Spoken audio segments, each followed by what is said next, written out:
আসলে তোফায়েল আহমেদ হচ্ছেন বলির পাঠা হয়েছেন, আর কিছু না। যাই হোক, আমি এখন যেই বিষয়টা অবতারণা করব, একটা দেখলাম ফেসবুক পোস্ট, সেটা একটু দেখি কি একজন লিখেছেন। কে লিখেছেন জানি না। তিনি বলছেন, রিফাইন্ড আওয়ামী লীগের সাবের হোসেন চৌধুরী এসেছিল আজ তোফায়েল আহমেদের জানাজায়। জানাজার শেষে আওয়ামী লীগের নেতাকর্মীরা স্লোগান ধরলে তিনি সাথে সাথে গাড়িতে উঠে পড়েন। বিষয়টা কি এরকম? না, এরকম না। ভিডিওটা দেখলেন যে তিনি তো জানাজা এসেছেন, জানাজা শেষ করে তিনি চলে যাবেন। তিনি কি ওই রিফাইন মানে যারা স্লোগান ধরলো তার সাথে কি স্লোগান ধরে বিক্ষোভ করবে?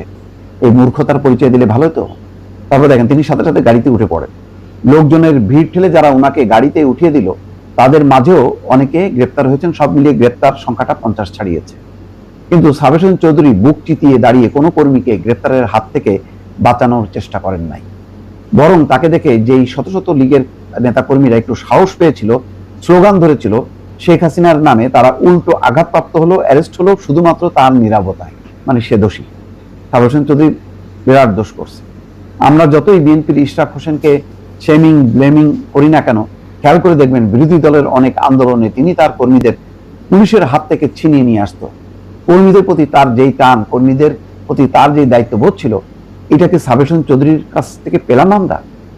আচ্ছা দেখেন ওই সময় আন্দোলন, ঘটনাটা কি, একটা বিক্ষোভ কর্মসূচি, সেই সময়ের পরিবেশ, আর এখনকার যে রাজনৈতিক পরিস্থিতি, তোফায়েল আহমেদের জানাজা, এটা কি কোনো বিক্ষোভ কর্মসূচির অংশ হইতে পারে?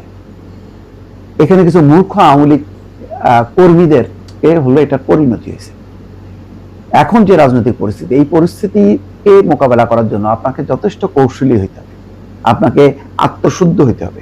আগে আপনার দলটাকে পুনর্গঠন করতে হবে। দলের এখন শেখ হাসিনা, যে যাকে গণহত্যা মামলার অভিযুক্ত, তিনি ফাঁসির দণ্ডপ্রাপ্ত একজন আসামি, আপনি ওই জায়গাটাকে ঠিক করছেন? মানে নতুন রাজনীতির যে ব্যবস্থাপনা বা বন্দোবস্ত বলি, বা নতুন সরকারের কাছে আওয়ামী লীগ যে একটা গণতান্ত্রিক দল হিসেবে সামনে আসবে, তার কোনো চিত্র, উদাহরণ সরকার দলের কথা, সাধারণ মানুষ কি পেয়েছে যে এই আওয়ামী লীগ পরিশুদ্ধ হয়েছে, এই আওয়ামী লীগ আবার ফ্যাসিবাদ কায়েম করবে না, এই আওয়ামী লীগ আবার হত্যা, খুন, গুণ, রাহাজানি, তারপরে ভাঙচুর, অগ্নিসংযোগ, সন্ত্রাস, এই কর্মকাণ্ডগুলো করবে না? শেখ হাসিনার মুখের বলি পরিবর্তন হয়েছে। সে দেশ ছাড়ার আগ পর্যন্ত তার প্রতিটা বক্তব্যের যে ধরন ছিল, আর আজকে সরকার প্রধান হিসেবে তারেক রহমানের ধরনের মধ্যে কি কোনো পার্থক্য দেখেন না? কোনটা সঠিক? শেখ হাসিনার বক্তব্য সঠিক, না এখন প্রধানমন্ত্রী হিসেবে তারেক রহমান যে কথা বলছেন, রাজনীতি সহনশীলতা, বিরোধী মতকে শ্রদ্ধা করা, সম্মান করা, তাদেরকে কটূক্তি না করা, যৌক্তিক সমালোচনা করা, এই জায়গা থেকে কি আমরা আবার পেছনে ফিরবো? আওয়ামী লীগের এই জানা যায় সে তারা 2 বার শোডাউন করে, চট্টগ্রামে একটা ইঞ্জিনিয়ার মোশাররফ, আর একটা হলো তোফায়েল আহমেদকে ঘিরে। এটা কি ঠিক হয়েছে? তোফায়েল আহমেদের কি অবস্থান এমন একেবারে খুব মানে সর্বজন শ্রদ্ধ ব্যক্তি? ভোলায় ওনার যে দাফনের আগে বিএনপির যুব দলের নেতা কর্মীরা কি বিক্ষোভ দিচ্ছে, কি বক্তব্য দিচ্ছে, প্রথম তো সেখান থেকে শুরু হয়। এবং সেখানে যে নির্যাতন, নিপীড়ন, তোফায়েল আহমেদ একদিনও বলছেন? তার এখনো সোশ্যাল মিডিয়াতে অনেক বক্তব্য আছে যে জিয়াউর রহমান মুক্তিযুদ্ধ চাইনি, সে পাকিস্তানে যদি থাকতো ওই সময়, তাহলে পাকিস্তানের সেনাবাহিনীর পক্ষে বাংলাদেশের বিরুদ্ধে যুদ্ধ করত। এইসব কথা বলেননি যে শেখ হাসিনাকে ক্ষমতায় রাখতে হবে, নাহলে 1 লাখ লোক প্রথম রাতেই মারা যাবে। এই কথাবার্তা বলার মধ্য দিয়ে উনি ওনার রাজনৈতিক দায়িত্ব পালন করেননি। বরং তিনি মানে আওয়ামী লীগের সুবিধা না পাওয়ার জন্য, সুবিধা পাওয়ার জন্য যে সমস্ত কথাবার্তা বলছে, এগুলো অনেক বিতর্ক। দেখ, সেই অধ্যায় না, অধ্যায় হলো যে সাবের হোসেন চৌধুরীকে সমালোচনা করা হচ্ছে। সাবের হোসেন চৌধুরী বরং সঠিক কাজটা করছে। জানাজায় আসছেন, তিনি গেছেন, এই উপস্থিতিটাই দরকার। এই সময় কি স্লোগান দরকার, বিক্ষোভ দরকার?